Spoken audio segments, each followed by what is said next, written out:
What's happening, party people? Man, it has gone from summer to winter around here. From the 80s to the 50s. No in between.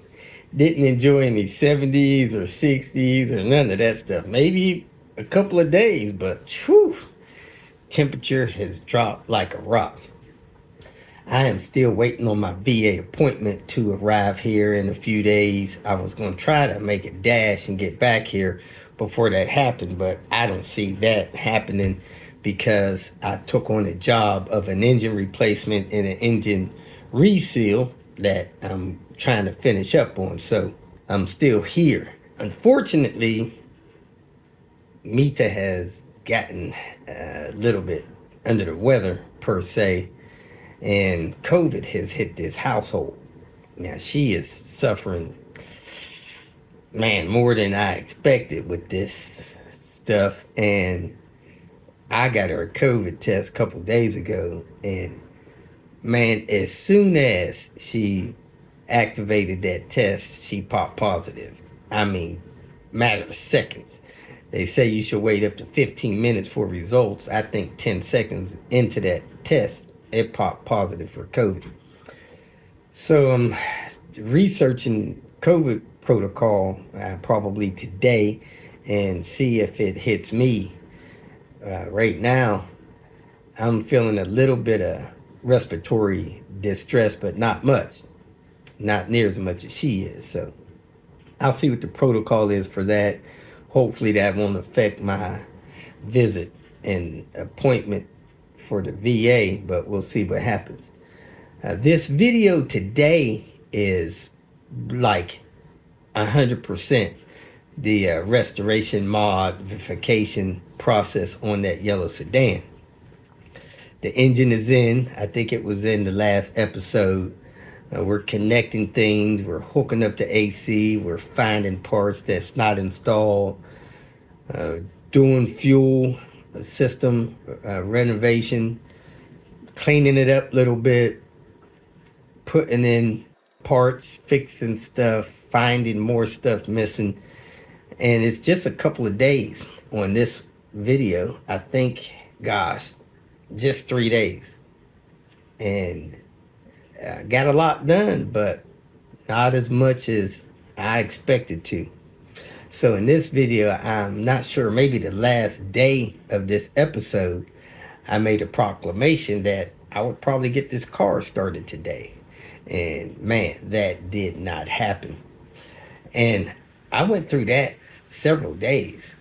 So we'll see how many days I had that happen before I actually got this thing started. Now, for those of you who are new here, this is not a step-by-step detailed instructional video. This is what we call hanging out with Robert. People that request that I make a somewhat daily video or just record things that I'm doing, put them in video format, put them out there. There are some good tips and tricks that you'll find in these videos, but if you're looking for step-by-step instructions, these is not the videos for you. However, I usually link step-by-step detailed instructions in the description area below. So if you're looking for instructions for something you see in this video, check the description area and you'll find a link to those videos. Example, I put a fuel pump in this car in this video, and in the description area I'll link a video showing you how to do that. Now in this process, I mean, every time I do something, sometimes I learn a little bit that makes the job easier, better, more proper, or whatever. And in this video, I'll put a DW200 pump into a fuel pump assembly sleeve. Now the DW200 pumps are a little thicker, bigger around than your normal pumps, the Bosch pumps that are in the Volvo units. And what I was doing in the past was cracking this plastic housing that held the pumps. And this time I tried something different, and it worked. It worked better. More of a professional job. I have learned something new and I share that information with you. So watching these videos can be beneficial. But again, if you're looking for step-by-step detailed instructional videos, they're linked in the comments below. Now, the ones that I got linked in the comments below are not going to have this new tip and trick in it. But if you watch this video, you get to see that tips and tricks. So there is some benefits occasionally to watching these videos. And now, if you have questions, you're dealing with something, concerns or whatever, you need parts, I can probably help you. My contact information is on the back of this video. You watch the outtake of the video and it tells you how to get in touch with me and get that information. So there you have it. I'm not going to bore you with much more. I'm working on resealing an engine that I'm hopefully going to put in a car tomorrow. And I got some other stuff going on to, I guess, consume my next few days. And again, hopefully, our health will not be a challenge to us here over the next few days. So if you're a person that prays, pray for us. I'm having some communication with some people, really strange communication. Somebody ordered a part off my website, and because I didn't reach out to them personally and massage their shoulders and thank them for buying a part that didn't even belong to me, belonged to one of my viewers, they got really upset, demanded a refund on the parts that they ordered, which is no problem with me. I wasn't going to make a dime off of several $100s that filtered through my website. But hey, if you are someone that is supposed to be taking medication to help your emotional stability, please do so. It's amazing, man, what some people message me with. But, for your sake, my sake, and the other people that have to share this planet with you. Other than that, hey, I appreciate everybody's support. Appreciate those that have joined Patreon. I had a couple people join recently. A couple people send donations. People send donations when they text me or email me, and I take the time to read that stuff and help them troubleshoot problems, stuff like that. I appreciate it. I tell people in my financial situation, every $5 matters. So, hey, again, I appreciate it. Appreciate those that let me help them with the things they're getting done, and hopefully you find great value in the things I do to help you. So that's that. Hey, if you're out there, be safe, prepare for these holidays, try to make them as full of much peace as you can. Enjoy your loved ones. Hope you get to spend time with them over these next couple of months, just as I guess they say we're entering into the holiday season. Be generous if you can. If you're in some kind of situation that you can't be generous and you're receiving generosity, please express generosity to others. The two most powerful forces on this planet, by no comparison to any, a lot of people don't know this. They think there's other forces that are more powerful than these two, and there are not. I'll go ahead and share them. Since we're here, number one, forgiveness. There is nothing more powerful on this planet than you forgiving somebody for something that you perceive they have done wrong to you. Forgiveness, man, it mends bridges that should be bridged. Man, it's a healthy thing to do, forgive others. Number two, express gratitude to others. It's sad that you could take time out of your day, effort out of your life, finances out of your pocket, and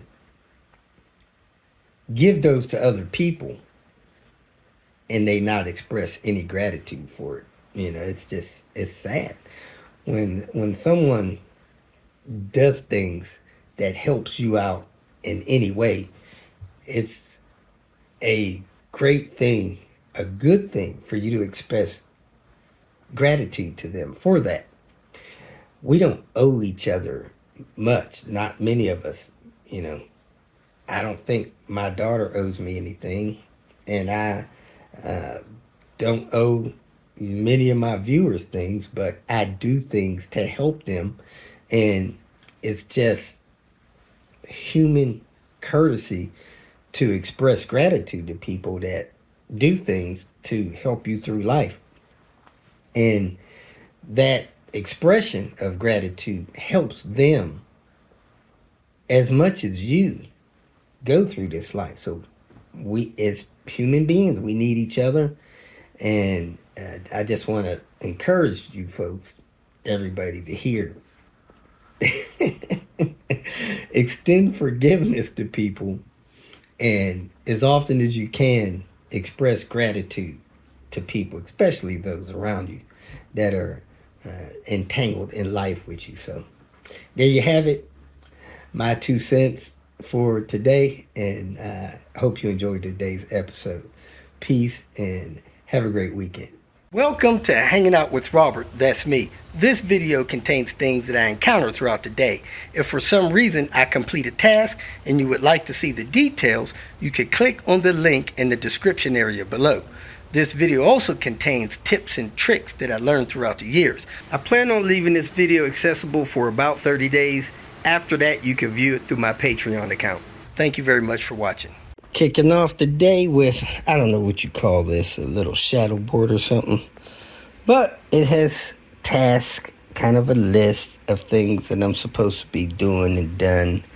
Patreon daily video, that ain't happening. Got the home insurance stuff corrected. I skipped 6 things, maybe those are things I've done. Looking for a part for the transmission on Panther, hadn't found that.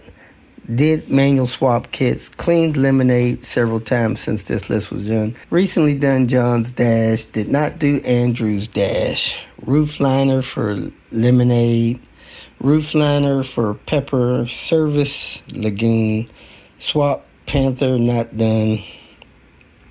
Just stuff. So I'm gonna wipe this out and put this list back together for things and people I'm about to see here. There we go. It's all cleaned up.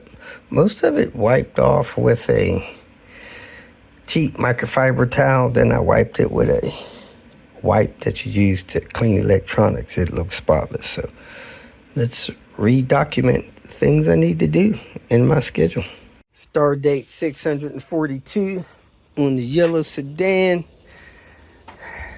Rebuild. Man, we got an engine and transmission in to start off the day. Now, one thing that's important for people in the South, like Texas, is AC. So, I don't know if this thing has good AC or not. The common issue with these, the built broke item on these, is the AC evaporator behind the dash leaking. And I don't know if this car has an issue with that or not. So it's probably best if I get this thing together and test the AC. I thought I could plug in the AC lines and get it going. And now I realize that the package with the condenser is sitting over here on the side of the car. So I need to install that, hook up all the AC stuff, pull a vacuum on the AC to see if the AC is sealed up good. And if so, go ahead and draw that down while I do some other things. So let me pull this wire harness and stuff up out of the way, mount the package there, which I don't have hardware for, and get that going. One of the things that's been slowing me down on this car is finding hardware when I need it. For instance, I took 2 hours yesterday getting this hardware that goes across the front of the car. And as soon as I got that together, I went in the back of the car to find something else. And there was this little container that had that hardware in it. You know, it's just like, why?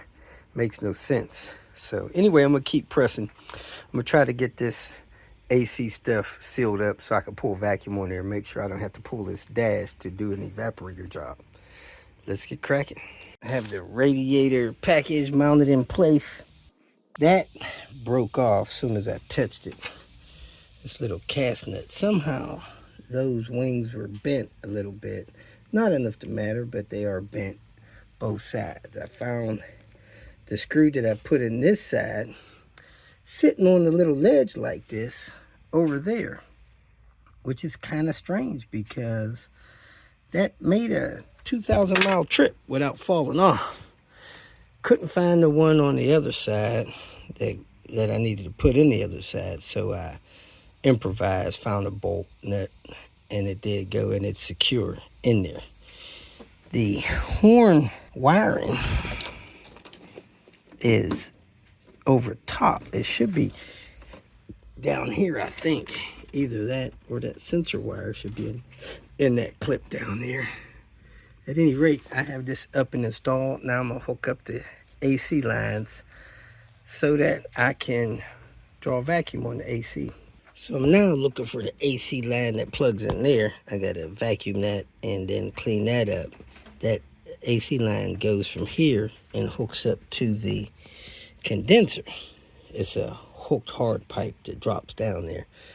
So let me find that and hook that up, then hook up my dryer and hook up the hose that goes into the compressor and over to this side of the dryer. I know I got that AC hose. Here's two of them here. Oh, here's that other AC line. All right, I got both of them. Let me clean this up and get it installed. This has some surface rust on it. I don't know if that's going to be a problem or not. It should not be, because the seal there should be enough to suck up any of that imperfection. Nonetheless, I cleaned that off with a vinyl brush. Didn't want to use a wire brush. Didn't want to mess up the seal, because a lot of those seals, the older seals, are better than the new ones we get, but they really don't compress and hold a compressed position, so that seal should be good. I brushed it off. I wiped it off with some cleaner. I stuck a acid brush down in the hole, spun that around, then I hit it with a vacuum cleaner to try to suck up anything. And after I clean this up somewhat, this part will be connected there. I sprayed some brake parts cleaner down through there, made it run through the other side. Then I put a vacuum cleaner on there to dry it, so it should be nice and dry. So I'm going to attach that. Fortunate for me, the screw was still there, so I'm going to use that. Then I'm going to hook this up to the condenser, then hook the other line up to the condenser, then hook them up to the compressor, then hook up the dryer, and then I should be ready to use this thing and draw it down. I have all the AC lines hooked up here. I got the lines going into the evaporator, connected, torqued. I plugged the dryer in, secured it in position. I hooked up the lines on the back of the compressor, torqued those bolts in. I torqued that line into the other side of the condenser, torqued this line in this side of the condenser. So we should be ready to pull a vacuum on this AC system to see if it holds a vacuum. Now, this car has less than 120,000 miles on it, even though it's 30 years old, which is a very low mileage car. However, they have a history of the evaporators leaking, even at a young, I would say young age, and need to replace those. So we're going to pull a vacuum on it, see if it holds a vacuum. If it does, it's good to go. If it doesn't, probably end up pulling the dash and putting an evaporator in this thing. We are hooked up, ready to pull a vacuum on this car. So I'm going to take this open so air could suck through this yellow hose and suck through that hose. I'm going to take this open. That will push down on the valve that opens this system. And I'm going to turn this pump on. Hopefully it still works. It was having problems cutting on. You want to make sure all these are finger tight. They got gaskets in them. Hey, it turned on. Make sure your vacuum pump has oil in it between the min and max, and you should see that start to pull vacuum down, which it started pretty quick. So I used to be very intimidated by these gauges and stuff like that. But if you want your AC system to be serviced properly and super cold, you should use this type of system, especially if the system was empty. Somebody opened up the system on this thing, it was empty, and I'm putting it back together. I've got the lines, I put a new dryer on it, installed a compressor.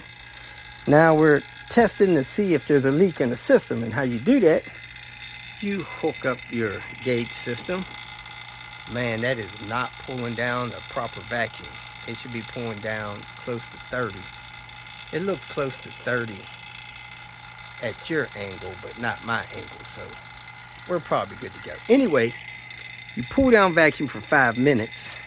You close this valve, which stops the pump from pulling vacuum down. That's closed. That leaves the system line hooked up to here. So you leave this open, you leave this closed, you let it sit 15 minutes or so. If you still have the same vacuum pulled on it after 15 minutes or so, you should be good to go. It should not leak. However, if you come back and that vacuum is dropped off, you got a leak. You need to find it, fix it, and then retest it. Now, if it holds, you close the system off till you're ready to service it. My experience is, if I disconnect this, the vacuum in that system, that 28, 29 inches of vacuum mercury, will pull the valve stem down and let air get into the system, which contaminates it. So you don't want to do that. But again, if you pull vacuum down and it holds the vacuum test, then you turn the pump back on and let that thing run for 30 minutes. That 30 minutes will pull all of the moisture out of the system, all of the air out of the system, and leave the system with space. And with that space, you service it with the refrigerant, gas, and liquid, and you'll be good to go. So that's where we're at. We're testing this. I'm going to pour it down another 2 minutes, and then I'm going to shut the pump off and close this valve and see if it holds this vacuum. We've been pulling the vacuum down for about 5 minutes. You can see it's real close to minus 30. The pump on the sound changes once it's no longer pulling down in the air. So we'll go ahead and close the valve and check it in 10-15 minutes for leaks. It's closed. Pump's off.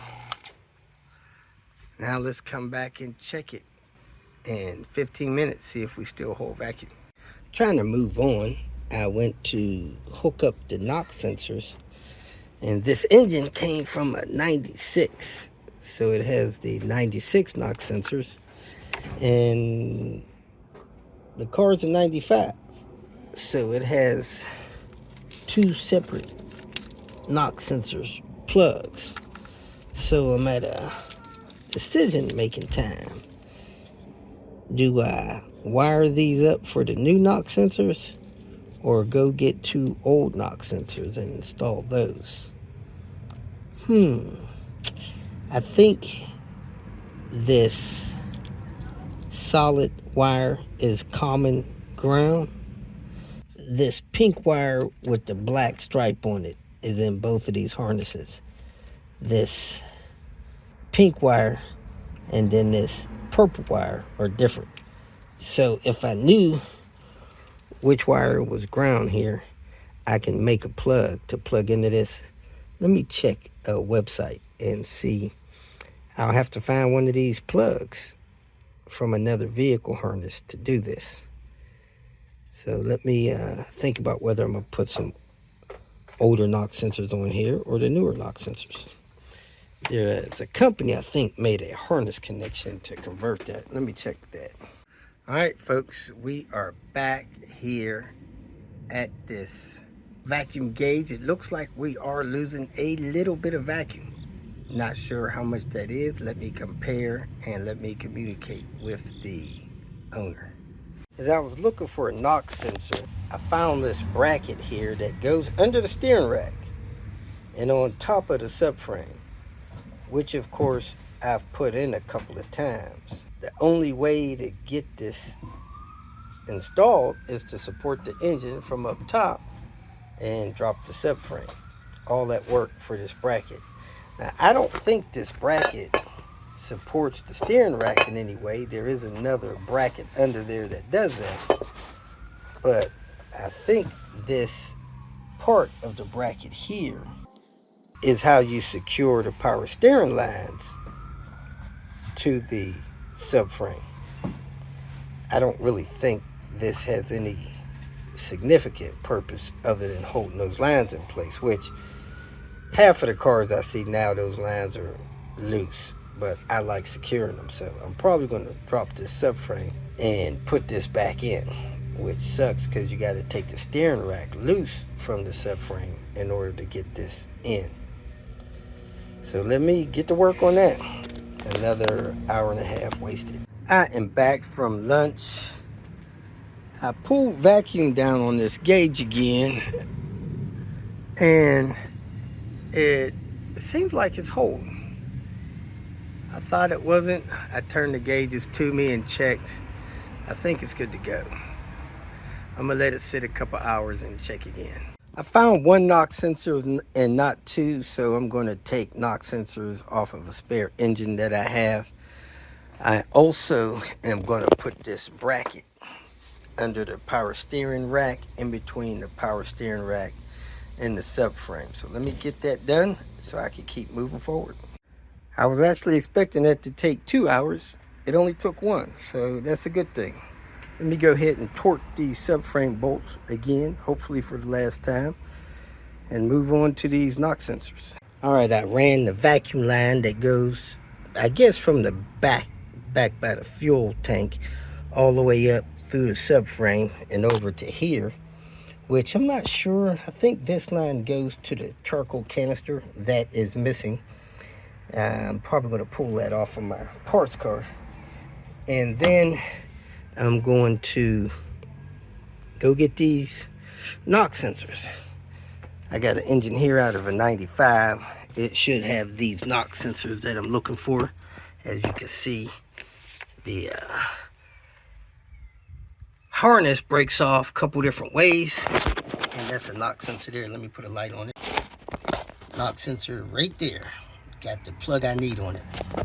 Heck, I could probably reach up and take that one off without taking the intake off. Maybe I can do that because I have another one already. That way I don't have to pull this intake right now. I could do that later. This engine is sold. It was in a running car. I'm going to pull the accessories off of it and take it to California with me here in a few weeks. So let me go ahead and pull that NOx sensor off and install 2 NOx sensors over here. We are chugging right along. We're about 4 hours in. We still have good vacuum on the AC. We're going to call that good.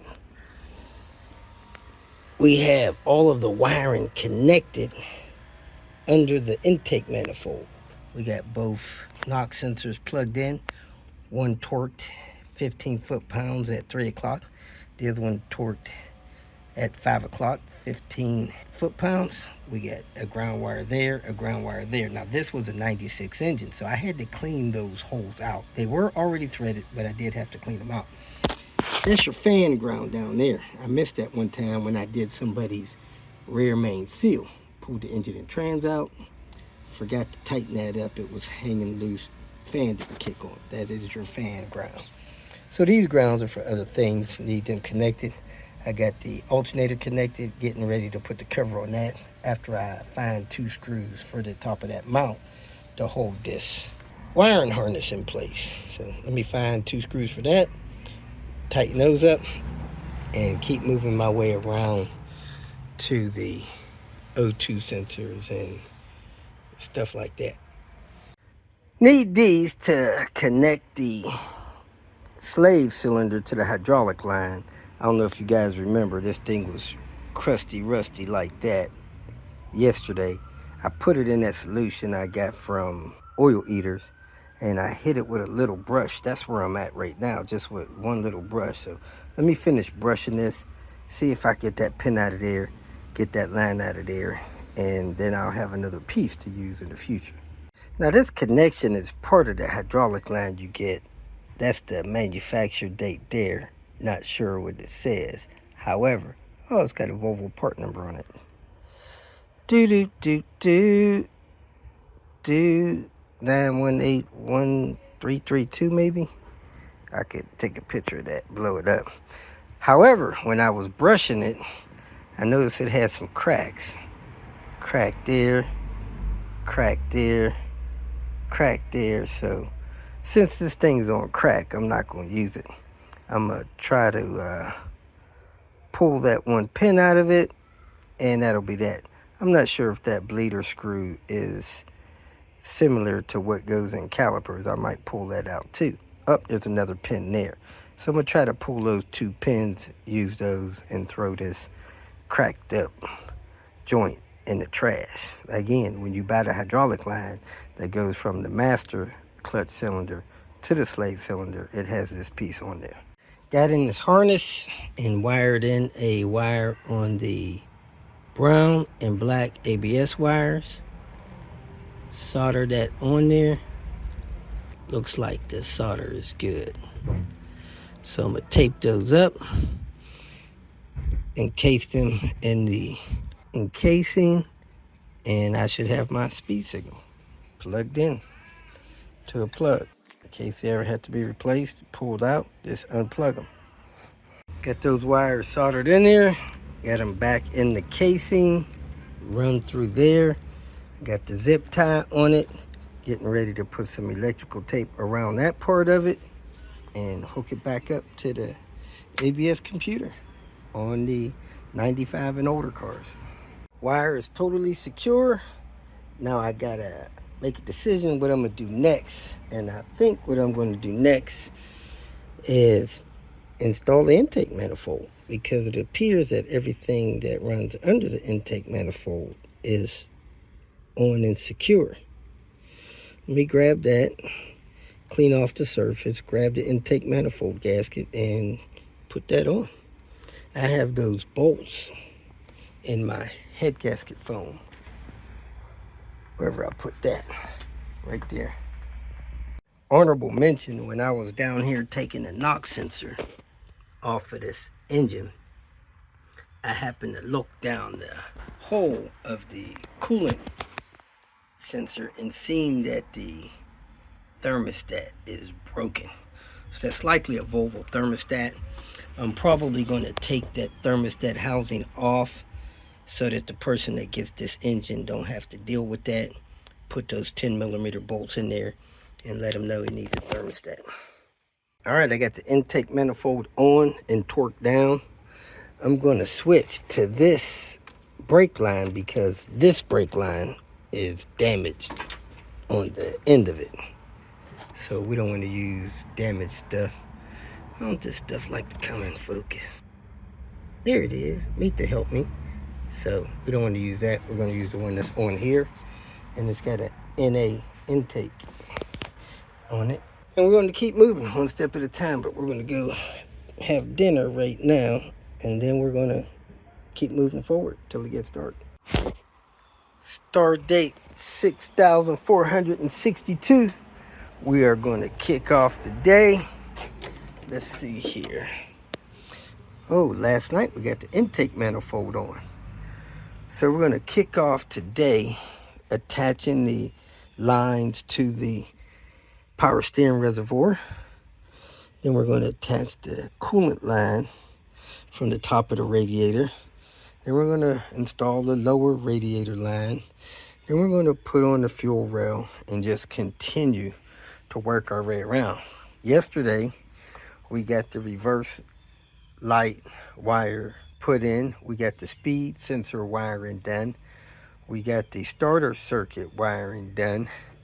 And we got the AC components in. and vacuum pulled down and tested. Then we got a steering rack part put on and a couple other minor things. So we're just going to keep taking things one step at a time. Oh yeah, we got this front clip secured because this was not secured in the car for some reason. Keep taking things one step at a time till we get this done. So let me get a move on it. Again, I'm going to start out by hooking up this power steering stuff and then moving on from there. Put the dipstick in, put the bracket under the intake manifold in, secured the wire harness on that bracket down there. Got the fuel rail in. Now these injector wire connectors are usually missing the seal in there, which these are. So I got some from another fuel injector set I had, put those on there. So I'm just moving forward one step at a time. Well, it's time to call it a night. I'm not even sure what all I got done. I got the fuel rail on, found the fuel injectors, had a hard time finding them. They ended up being inside the box with the exhaust. I got the fan mod done and got the fan in.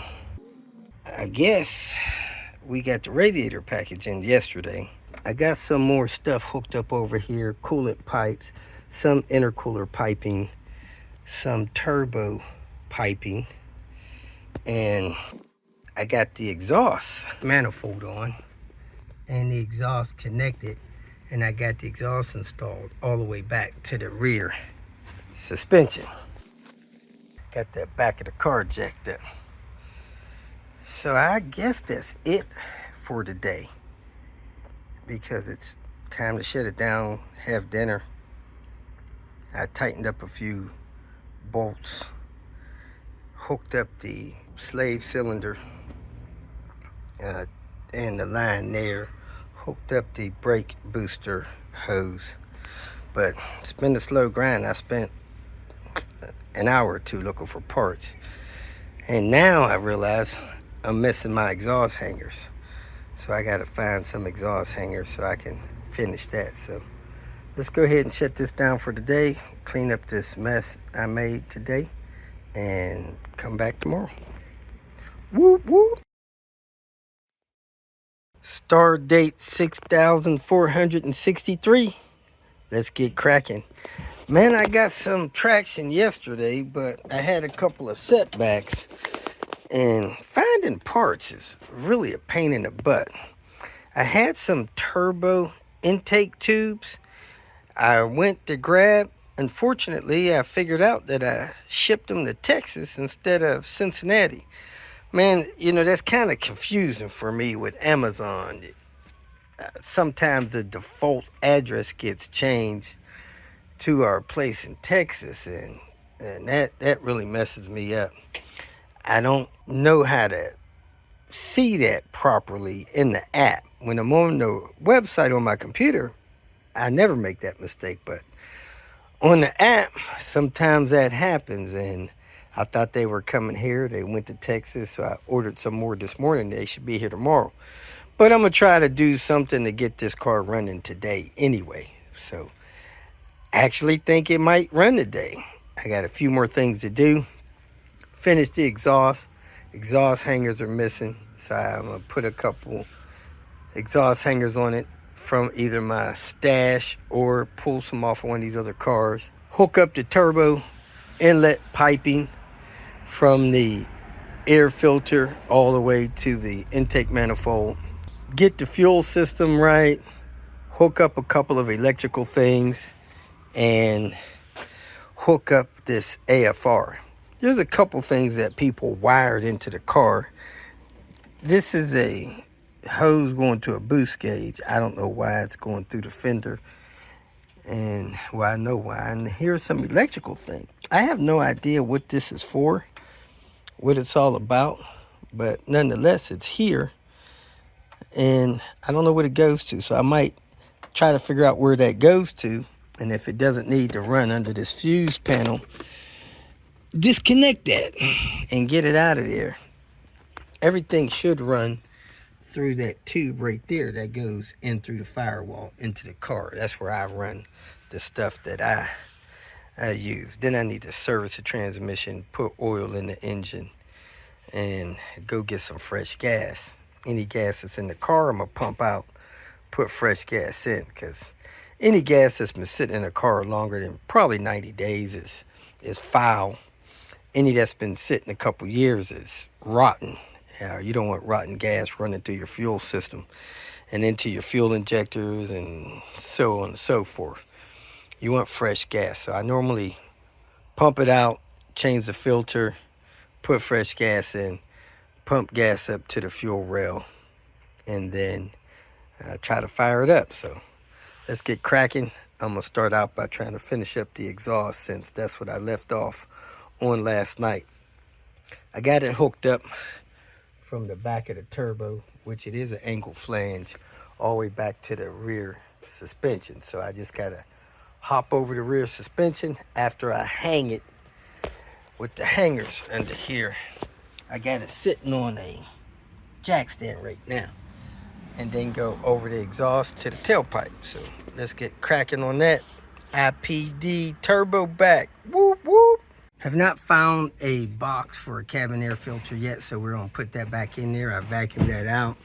I installed this firewall mount, getting ready to put a brand new Volvo mount and this upper torque mount. It had a polyurethane for that, but it was cracked. And once them things crack, they normally crumble real fast and disintegrate. So we're gonna do that and keep moving forward. Got this upper torque mount stuff installed, put a new bushing in there, getting ready to put that piece over there. Now this box that's installed in here seems to be connected to some kind of radar system in the car. I don't know what kind it is, if it's a jammer or what it is, but it seems to be hooked up to that thing there. So if somebody knows what that is, let me know. Just be interesting.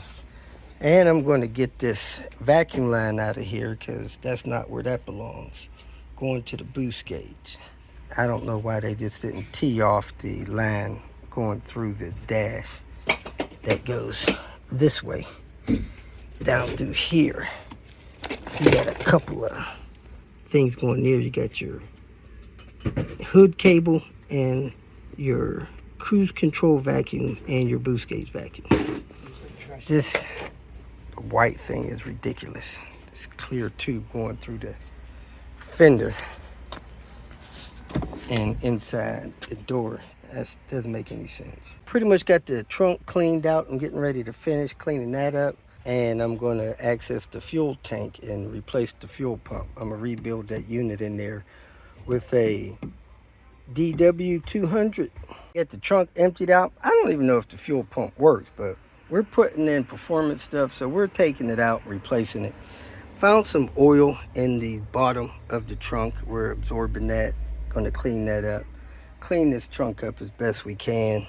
We got a lot of the dirt and debris around that. We're going to vacuum that out. Make sure these drain holes are clear. So the newer cars don't have those drain holes, but since these are here, we're going to try to make sure they're clear.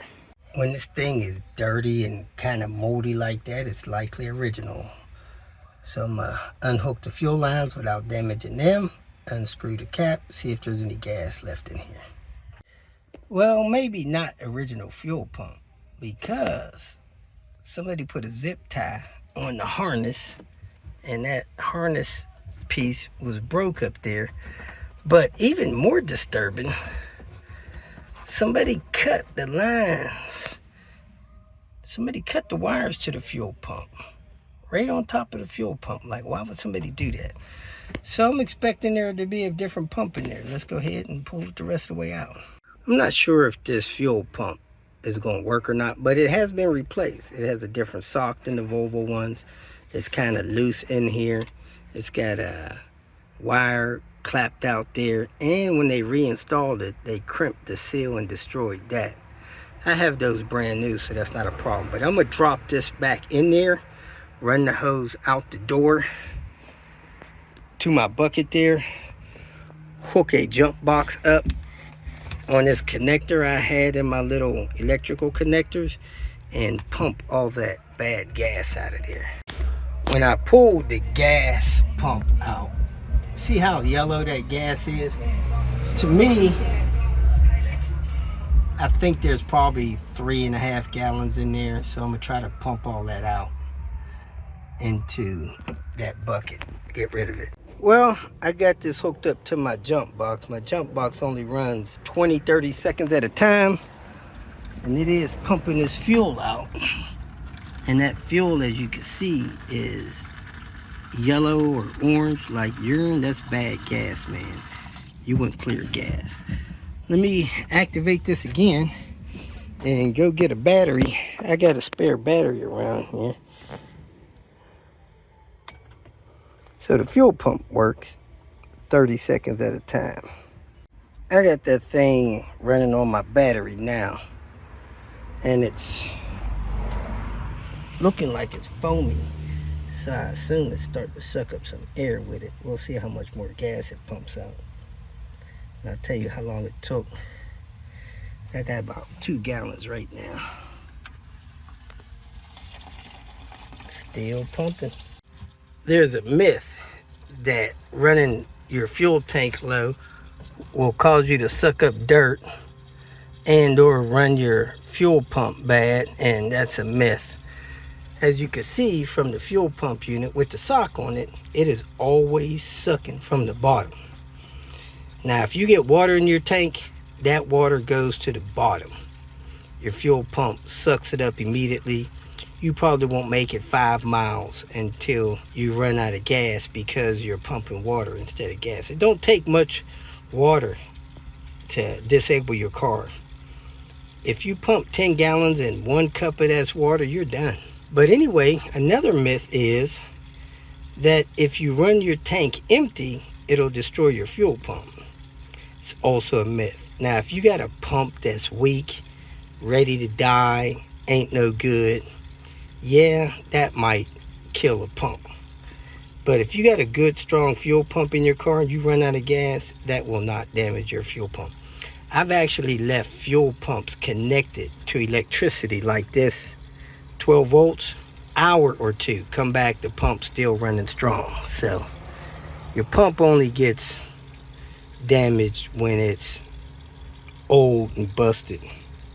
Other than that, I've heard people say they ran the fuel pump by accident like this overnight, went out the next day 9-10 in the morning and found the pump still hooked up to the electricity. Somebody distracted them and they put the pump in their vehicle and ran another 70,000 miles. It was still running when I talked to them.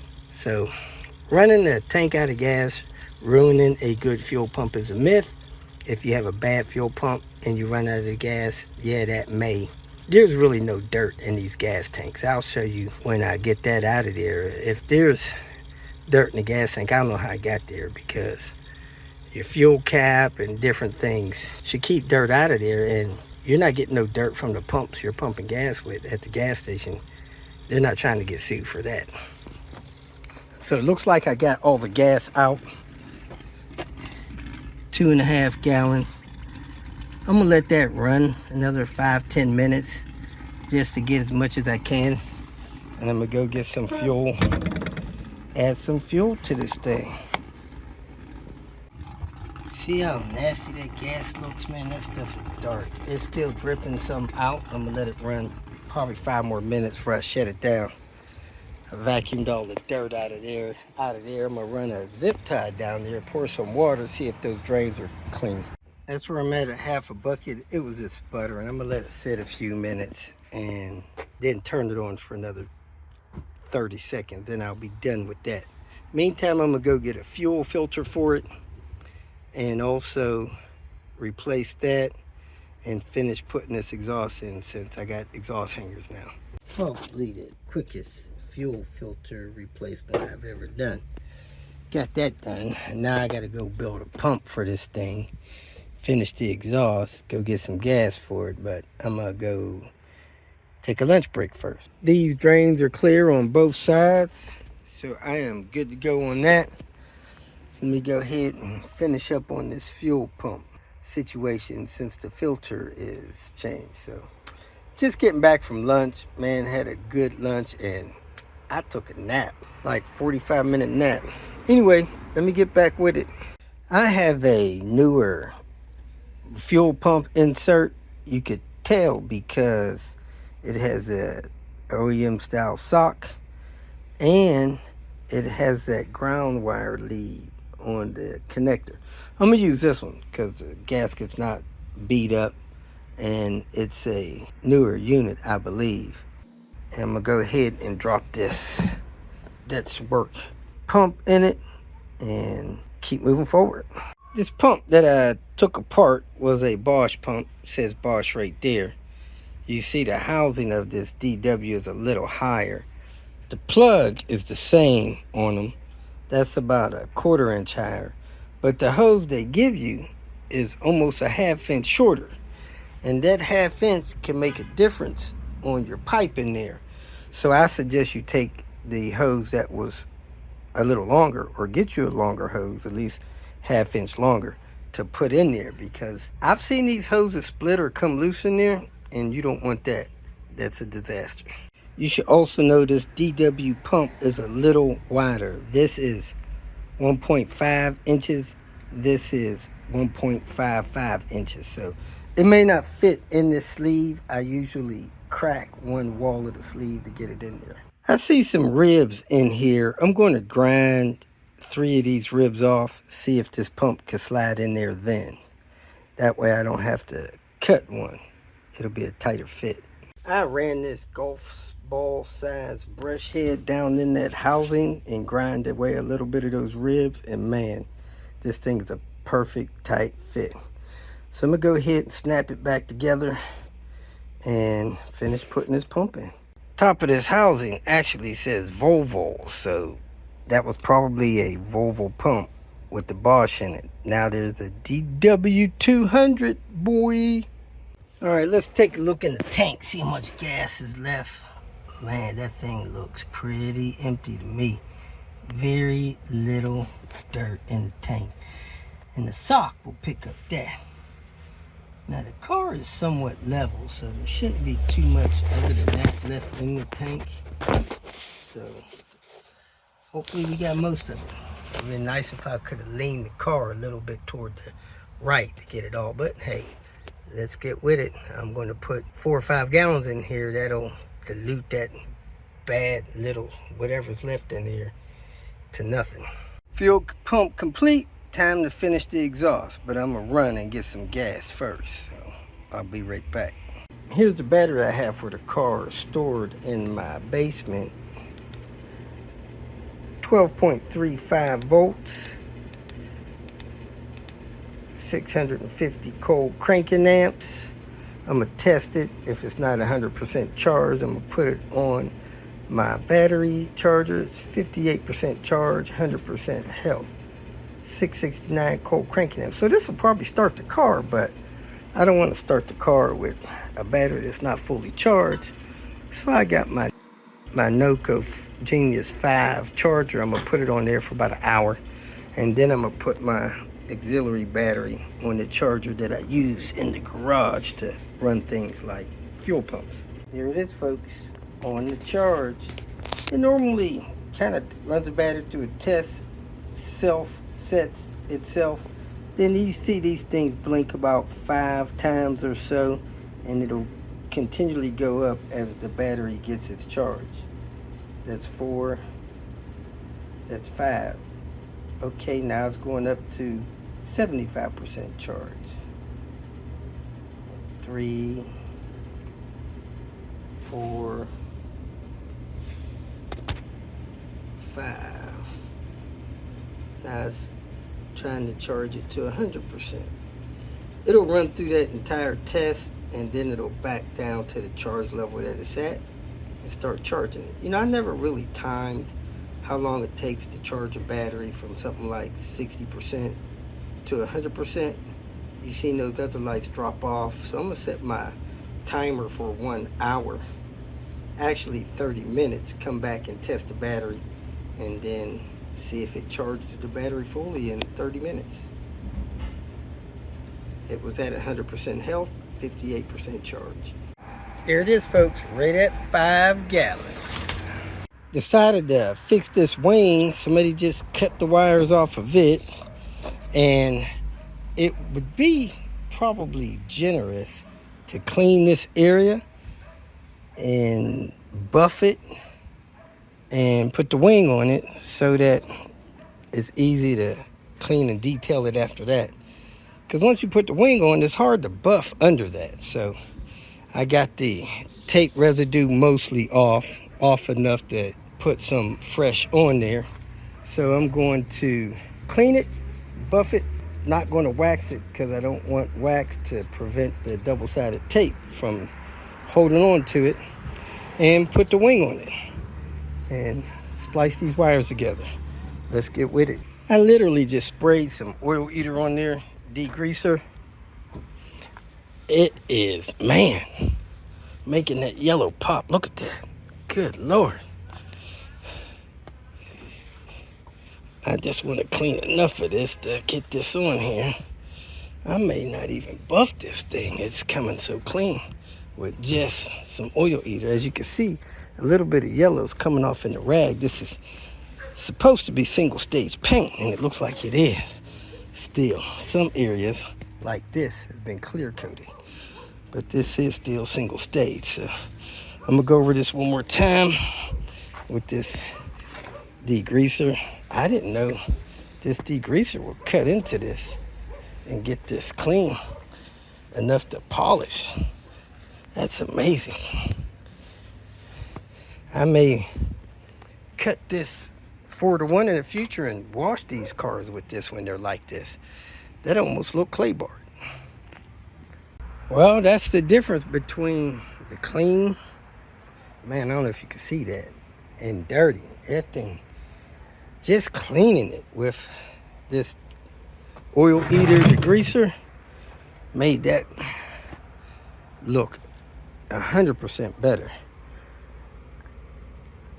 Like I said, I'm not going to wax it because I don't want wax preventing my adhesive from grabbing hold. But let me tell you, man, this came clean. Now, when I run my finger across it, it's not smooth like it would be if I clay barred it. So somebody could still clay bar under this after I lay it down, and they can do a little bit of hand polishing under it and waxing it, and it'll look great. But the stuff away from under the wing will show, and that's what you got to really focus on. I don't know, in a car show, they may judge the shine under the wing. It's not 100%, but it's 80.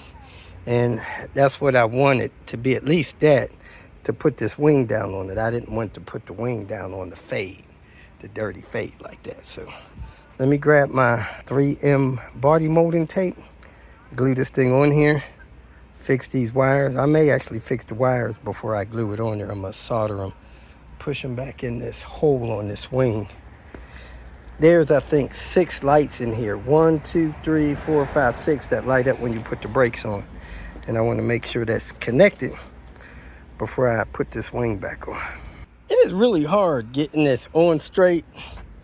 And I had this thing upside down for so long, I don't know if I ever looked at the other side. But this thing needs to be painted. Paint is all beat up like it was drug on the ground or something. I don't know. So I imagine this is probably going to come back off and go to the paint shop after this car gets detailed. Heck, I might paint one myself and ship it to them because I'm getting ready to paint this. I bought everything I need to paint it, and it won't be professional, maybe close. 4 out of 5. That beats a 2 out of 5. So when I paint it, I'll offer it to him, see what he wants to do. But these things are hard to get even when you're putting them on. I'm not going to be critical because, like I said, it's probably going to come off. But you want to come back about 14 1/4 inch. That's 14. Man, that's 14 even. Let's see where this side is. Maybe 14 is the magic number.